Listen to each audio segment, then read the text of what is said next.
Boom. Ha, ha, ha. Like I told you, I really liked LSU going into this game. Texas A&M offensively just is not good on the road. But right now, LSU has just been the far better team. This has more to do with LSU than it has to do with Texas A&M. Max Johnson playing unbelievable. And guys, we have been saying this all year long, okay? All year long. Max Johnson, why don't you scramble more? And you notice how that's loosened things up for Texas A&M in this game. And it's opened up alleys in the passing game. And Jake Peetz, ironically, in his swan song here, is calling his best game. The screen to Trey Palmer there at the end was absolutely incredible. And then the throw to Jeray Jenkins was also by design. So we start off here with our first super chat. Got to shout out my guy, Max. He's always in New York, repping the PHL brand. Let's go. Max is finally playing well. Also, finally, good clock management. And that is very key. The guy that really deserves a lot of credit there is Ed Orgeron. Like last week, where Terry Bowden of ULM decided to not be aggressive at the end of the first half. That's why you be aggressive, especially against another old school coach across on the other sideline, Jimbo Fisher. He was trying to back his way into halftime. That is something that you don't want to do. So, obviously, fortune always favors the bold in this sport.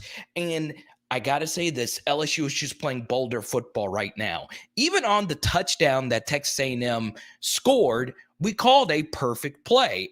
Anytime you can get A-gap blitz, pressure right up the middle, untouched with our most athletic linebacker, you do it every time. CALZADA just made a really good play. So up to this point, LSU has just been the far better team. Texas A&M is essentially not playing for anything. They already have 8 wins. What does a 9th win really do to their bowl chances? I don't think it helps too much considering Ole Miss just won. So LSU has everything to play for. So that was a big reason why I liked LSU going into this game. But what's up, Paris? Somebody was asking where you were. It's good stuff. Complimentary football, absolutely. So obviously a lot of you are flying in right now. Venmo, Cash App, Super Chat, we go to your question immediately. But the bottom line is just this. We are outplaying them. This is a beatdown in progress right now. Now, once again, it's not as if Texas A&M had the absolute worst half. It's just we just had our best first half of the season. You can argue the Alabama first half. You can argue the Central Michigan first half. But this was definitely Max Johnson's best first half of the season. The Master Blaster. I'm not ready for the season to end, baby. It will just be one more game. I want this team to win, and I want this team to win the bowl game. So let's see. Tez, thank you so much. I appreciate you, my guy. So let's go ahead and bring in the first half stats here. And obviously there is a lot to like. Okay. So first thing here for me is obviously, I always look at yards per play. And if you look to your far right, 4.5 yards per play, 6.6 yards per play, which is pretty astonishing. That's about a yard and a half more than what we've been averaging this year. So give Jake Peetz a lot of credit. He is just calling an absolutely masterful game tonight. And look, I'm not going to lie, Garrett Dellinger had a really rough half, especially after last week when he dominated. And now he's going up against some actual 5-stars, and we're still having our best half. The offensive line for LSU had a really good half overall, but it wasn't as if they were just dominant. It's just Max Johnson right now, guys. I know it looks like he's 11 of 20 because he is 11 of 20, but it's not just that. You notice Max Johnson is normally negative in the rushing yards category, but you notice he has been a plus runner for us this half. So it is very important to keep that in mind. Also, I give Jake Peetz a lot of credit. Thank you to Max. I love it. I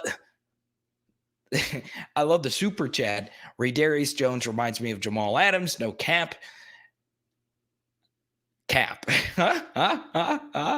I will say this, though, Max. Your point is that Raydarius Jones looks really good, and I'm shocked that he hasn't played as much. I do think Cam Lewis has been our best defensive back up to this point. So the big thing is obviously Max actually scrambled. That to me is a big difference. You see how important that is for a quarterback to be able, you don't have to be freaking Lamar Jackson, just get some yards. Okay. But yeah, Jamal Adams is one of the 10 best players to ever play at LSU. Let's see. We'll save the Lincoln Riley chatter for after the game. So obviously, it is tough for me to see all these comments flying in. Welcome in Mick. Welcome in King Ulysses. Welcome in Jason. Welcome in Jonah. Welcome in Big Al. Welcome in Jared. There he is. Yeah, we're getting 2 wins tonight. I love it. Love the hit by Cam Lewis, Louisiana King. Oh yeah, that golden boot. That makes me really sore. Oklahoma is trying to give this game away. I don't know what the score is. Right now, I'm more focused on the LSU game, but we will see what happens. This was also interesting. We got to see Trey Bradford tonight. That is true, Ahmad. Let's see. I think Trey Bradford has played fewer than 4 games. I think tonight was his first game that he's played. So he'll still get to keep his red shirt and still have 4 years of eligibility. King Robert, our top super chatter of the night. He was our top super chatter for the pregame. Guys, if we win tonight, I am drinking 10 Zimas tonight. If we win, I want this team to win so bad. You want to know why I want this team to win so bad? Because this is a team that, especially the seniors, okay, the issue this year has not been our seniors. Our seniors have been, for the most part, pretty good. I feel so bad for the guys that have been here for so long, and all they're hearing about is what's next for LSU football. Our guys have played hard all year. It has never been for a lack of effort, and I hope that they get to play one more game together. 20-14 Oklahoma State. I am not a Zima drinker. It was a joke. I think they do still make Zima. I actually had Oklahoma +4, but we'll see. I also had LSU +6. See, OSU just ran a kickback. Zay, dude, I love you, but dude, I don't like this hate, man. You're hating. We have exactly 69 viewers in the chat. Nice. I'm not going to be able to get to everyone's comment. Let's see. Antoine, good to see you, man. Let's see. Let's go to Jared. Super chat, thank you so much. Antoine has been a big-time super chatter. I want to appreciate you guys so much. What happened? I'm taking. Her husband wants a picture of your Joe Burrow thing. You don't want a picture of me? Oh. I can't be in it? It's not about me. Let's see. Jonah. Nice. My girlfriend only cares about the painting. Man, I love it. A viewer donated this painting. I can't believe it. Let's see. We're about to put Wake to sleep. Oh, LSU basketball is on tonight. Very nice. But the best LSU basketball player is currently in Tiger Stadium right now. Let's see. Rooted for Michigan today. Yeah, they had a really good game today. Their offensive line was great. I think the most impressive thing about Michigan, though, is they made some amazing open field tackles against their really talented skill guys for Ohio State. Watching the game, listening to Boosie. Can't beat that. That's heaven right there, baby. Let's see. You're loving Durante's defense. It has been really good in the first half. I will say it does help that Jimbo Fisher just happens to be the worst play caller of all time on the road. I don't know. Texas A&M is never going to win a national championship if Jimbo's their play caller. He is not good. I just don't like him as a play caller. And, if you are a Billy Napier fan, I know some of you are, I just think at a major Division I program, you're just asking someone to do too much if they call plays or actually the head coach. Let's see. Rob, thank you. Biggest super chat of the halftime goes to Rob. I also love your photo, the duck and the dog. We need to be cognizant of Coach O's third quarters. Hope they change that dynamic. And Rob, you're absolutely right about that. And maybe it would be smart to put a little bit on Texas A&M in the second half line, because as many of you know, we did a deep dive on this offseason. Ed Orgeron is one of the worst third quarter coaches you'll ever see. His third quarters last year were so bad, and they've been bad here as well. So yes, the third quarters for LSU have been just so rough. And you look, we had a rough start. It's really been the starts of third quarters where things have been really bad. Go back to the Alabama game. Obviously, last year, the Auburn game. I mean, the list goes on and on. So we'll see. Hopefully, LSU continues their dominant play. But based on what we've seen so far this year, that is highly unlikely. With that said, Jimbo Fisher is so bad on the road. He's just so bad. There's just no other way around it. Let's see. It's amazing.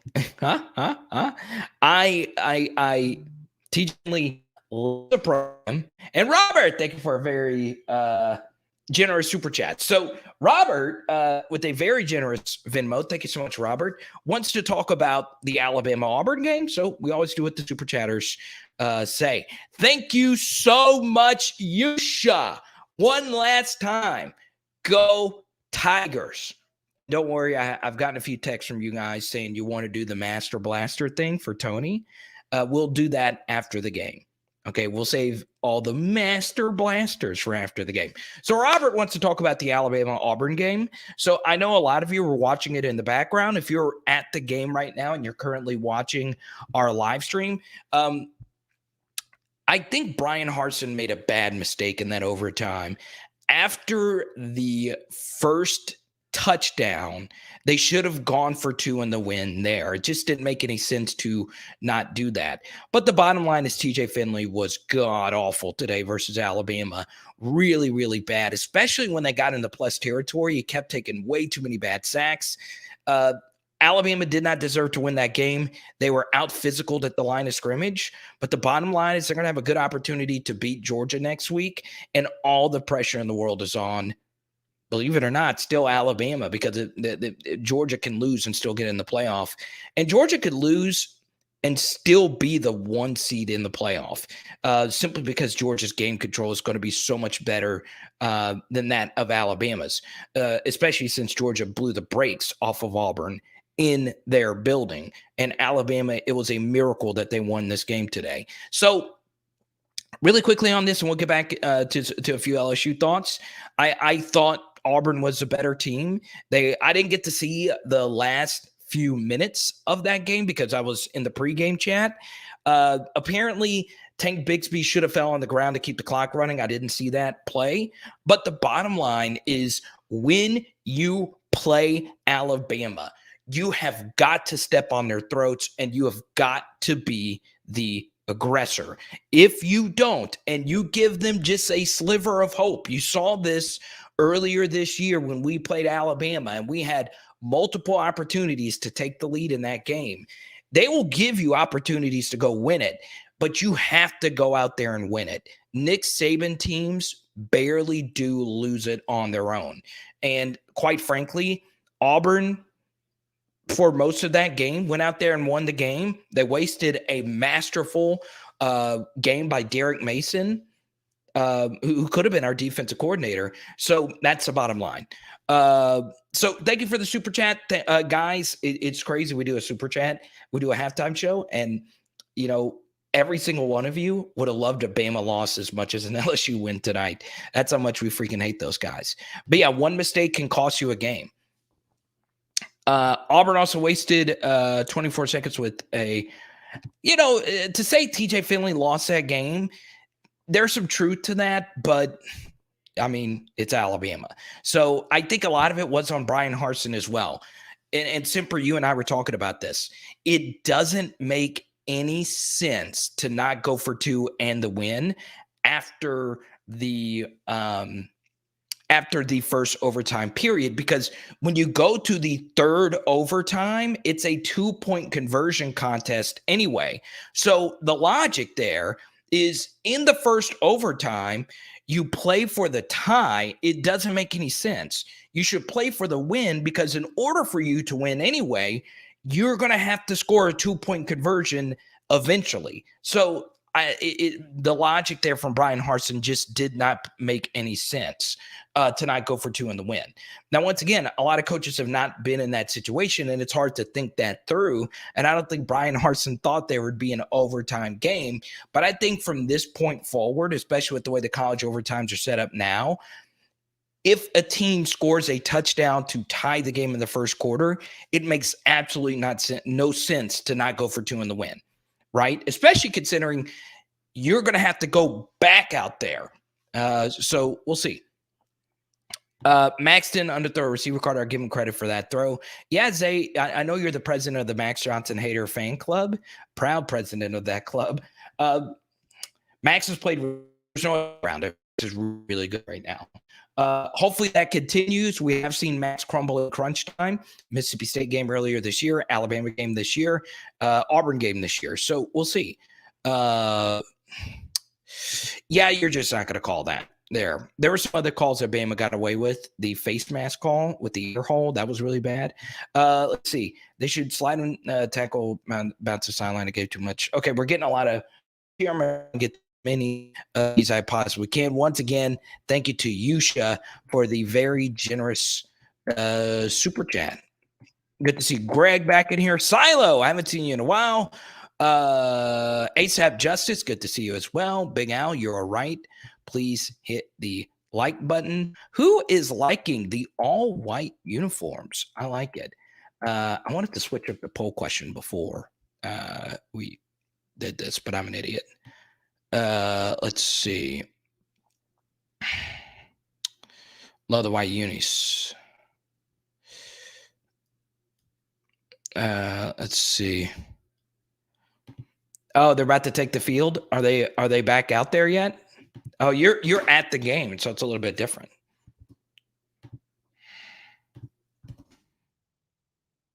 This is a long halftime. The poll question's a little dated. What is the passing yard numbers? They're about, no, Max is winning by 50 yards right now. So Max is probably going to win that. Let's get another poll question. No, it's too late. I was an idiot. Let's see. Let's get another one out there. I don't get, someone asked a question about Josh Williams. I still don't get it. I don't understand that Jake would like that back. The screen call to Josh Williams would force us to punt. I didn't understand it. All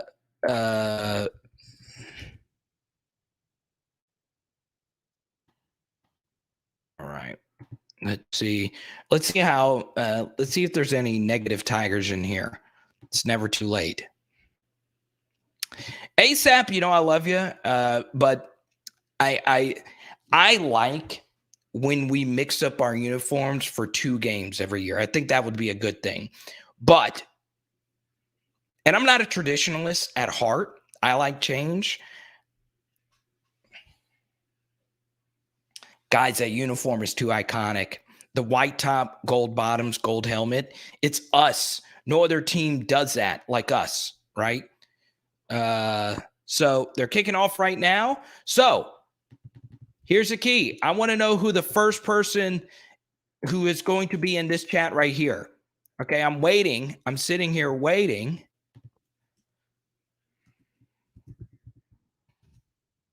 Who's going to be the first person that joins our new chat room for the second half?